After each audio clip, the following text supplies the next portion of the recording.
Hi there guys, it's Omega and I am doing a tour of my craft room. I just rearranged my craft room and actually I'm going to do some work in here today. So before I get it all messy, I was going to do a tour. So I'm at the door right now. I'm walking into my craft room. I just want to show you around. Let me move this box I have up here. I'll show you later what that is. It's just scrap paper, but... So I'm going to try to do this in the time that I have on my camera. I only have 20 minutes. So let's see. So when I come into my craft room here, I have this bookshelf that the very top I have boxes that I got at Michael's. The boxes with the white lids, I have those white Prima flowers that you can color yourself. And then underneath there I have some pre-made flowers. The box with the black lids, I have lace. In those both boxes I have lace and trims and that kind of stuff.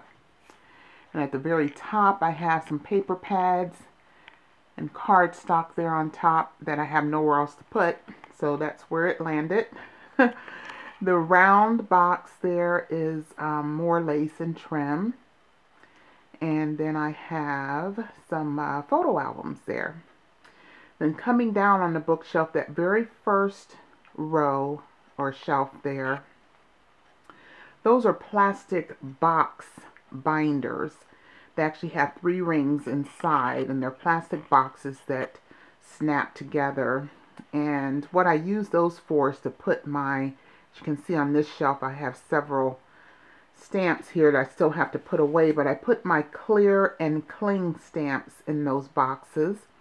I use laminated, either chipboard that's kind of lightweight or cardstock. I laminate it, cut it with a 3-hole punch and put them in there, and then I put my stamps on that. And it's an excellent way to actually store your cling and clear stamps. And that's not my idea originally. I actually got it from somebody here on YouTube. So I'm going to try to find her YouTube channel and put that in the description box below. And you can see how it's done rather than me trying to show you. Right now I'm not going to open all of those, but it's an excellent storage idea. Down below here, as you can see, I have some Stampin' Up! Stamps. My collection so far of Stampin' Up! Stamps, and they come in their own plastic container with the picture on the spine as well as on the front of the box. You know, so you already know what's in there. The storage is just fine to just stack them on a shelf and then pull them out as you need them. You can easily see what you have, pull it out, use it, clean it, and put it back. So that works out really well. And these others I have yet to put away in the binder system above. So going down farther here on my shelf, this is the notebook that I would stamp the images on and then mark on here which binder number and then page that I would find my stamps. So that's how it goes, kind of. Then this binder here, or this notebook here, has the little clear $1.50 stamps that you can get at Michael's and various places. I have those in there in the clear trading card page protectors. So that's what I have there.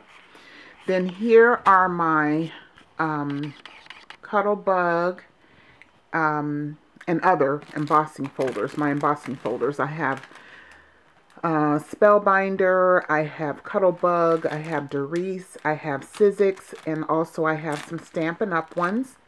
And what I do is just go ahead and run it through, you know, run a piece of cardstock through, and before I put the folder away, and that way I have, so that's a whole set there of the folders, and I know what the image looks like, and then I can just go through and decide what I want to use and then put it away. This is just a piece of felt here, But there, next to that, I have my Spellbinder dies. Some of my Spellbinder dies.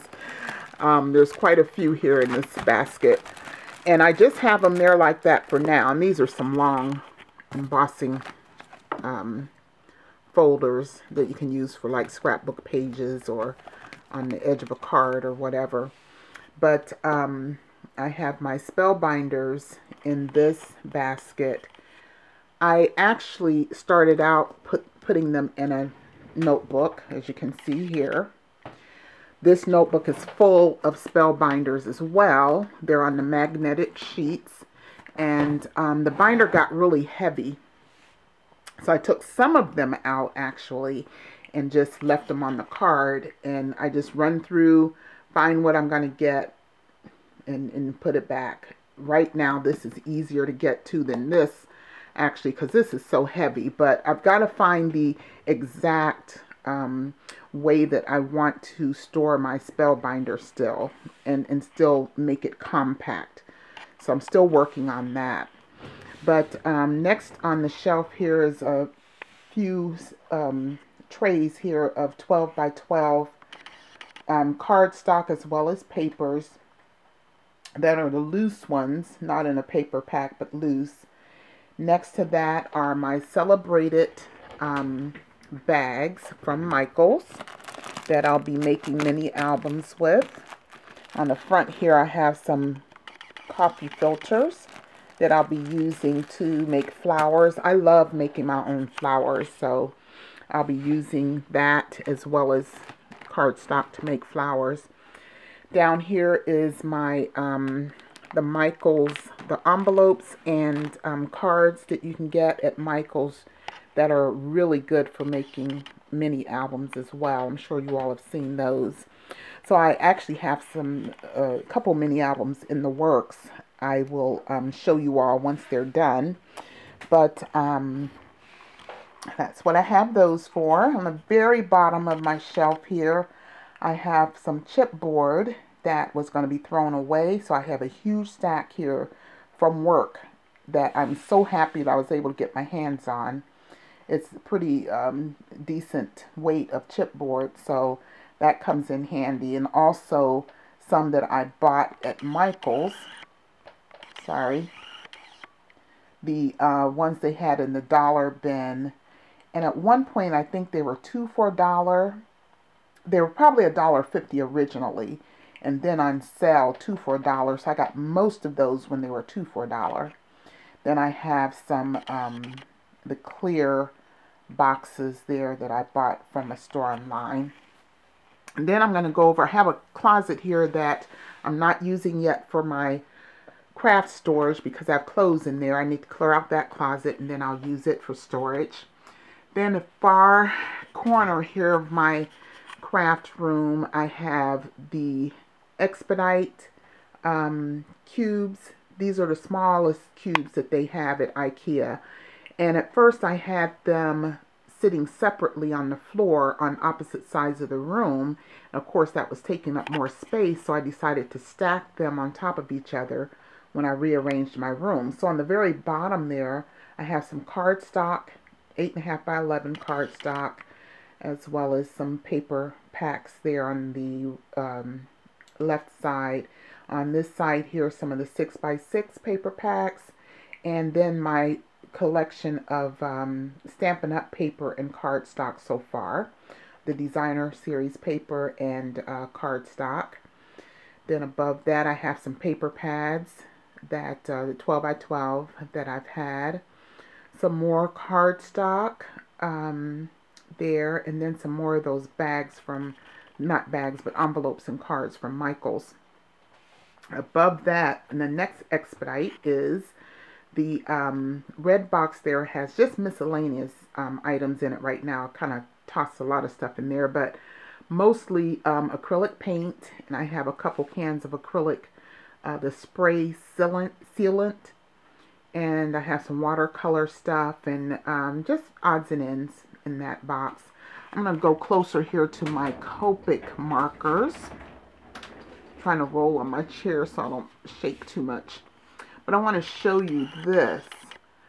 I actually saw this idea on Pinterest, and what it is, I'm using a plastic box where the person on Pinterest had theirs in a wooden box that they made, and then the little grid inside here that's holding the Copics, that is the grids that cover like a fluorescent ceiling lights.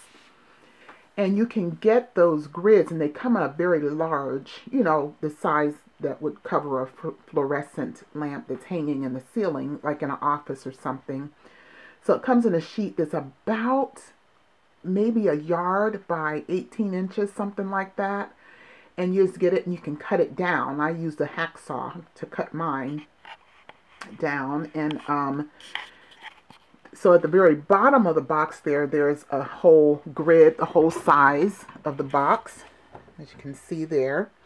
And then I use these to set this one on, and I hot glued it so it's sturdy.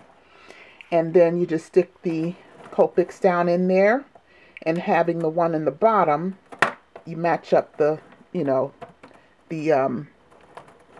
match up the squares so that you have even, you know, so that they'll drop in and hold. But I could actually tilt that up and set it on its side as well. But for right now, I'm just leaving it here. But that's how I do my Copic markers, and I have them, of course, in color and number order. And I have here the Copic instructional guides that I've gotten from places online. I have several of those come in handy because I'm just learning Copic. So that is my Copics shelf. And I have a couple watercolor pads there also. My battery's running low, so I think this is going to be it. I'll have to do a part 2. But I'm going to finish showing you this shelf, and then I'll do a part 2. This is cardstock here from Michaels. I got some Mod Podge there. That basket holds like the padded shipping envelopes and some cardstock that I have cut out and just put in a plastic bag. The shelf top there, I have 2 of the cubes from Michaels that holds my paper pads, my 12 by 12 paper pads. And on the other side, some paper pads as well as loose 12 by 12 paper and some cardstock that I have already cut out. The very top, I have a box with some miscellaneous stuff in it. I have alcohol in there, just a couple bottles of alcohol, and some of the little spray bottles that I got probably wherever you see the little travel size. Sometimes you can get the little clear spray bottles. I got some of those, and then I've used empty ones when I've emptied something that was a spray bottle. But that's how I mix my colors and then make my glimmer mist with the stuff I have in there. So I'll probably show that another time. Then some clear containers there, and then this plastic container holds my envelopes and my clear plastic bags and stuff like that. I'm going to go as long as I can, but I think it's going to shut off here soon. This shelf I just had put up when I rearranged my room. It's from IKEA, and it had that bar where the cups are hanging. That bar was with the shelf. The cups I got separate at IKEA, and it comes in handy there. Gave me a lot more storage, and so I had the guys hang that for me so I make sure I have them on the studs. But I have my wax paper up there that I use when I'm cutting out my detailed Spellbinder dies, which makes them much easier to release that detail cut. I have miscellaneous, in this box here, I have miscellaneous like metal type embellishments, the little keys and bird cages and little things that Michaels had in their $1.50 bin and $2 bin. Then I have my framelits, my Spellbinder, or I'm sorry, Stamp It Up framelits. And then in the back there, I actually have some Spellbinder dies as well. And then here I have some of the Sizzix dies. Then I have my Stampin' Up! All Dressed Up extended dies there, and extended plates for my Big Shot. A basket with some flowers. Some I made, some are silk flowers. Some I actually won from a giveaway on a blog. And my 3-hole paper punch, my crocodile. Got little fabric pieces there that I plan to use, kind of combine in my card making and scrapping. That little doggy in the picture there, I don't have a dog, but he's so cute. I put him in the frame because I love dogs, but I don't have one right now, so he's my pet in the meantime. And so these cups here hold just my tools. This is my pink crocodile, the little one, and then a punch that does the eyelets and paper punches. Then I have some little templates hanging here, and templates I have hanging on the wall. And down below here is a table that I do my cutting, scoring, cutting, embossing on. There's my Big Shot. I have a Cuddle Bug. That's my Stampin' Up!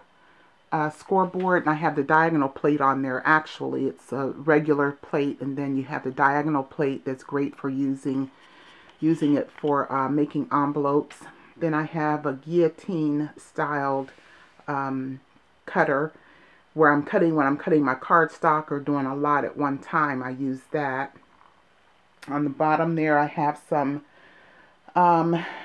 color paper, both 6x6 pattern paper in there, as well as some color paper that AC Moore had on sale, and I got it. And it's not good for much other than matting. I don't use it for too much else because it's kind of lightweight cardstock. Then right now I have my scrap paper just in these little thin boxes here. I've got to get that organized too so I can retrieve scrap pieces when I need them a little more quickly.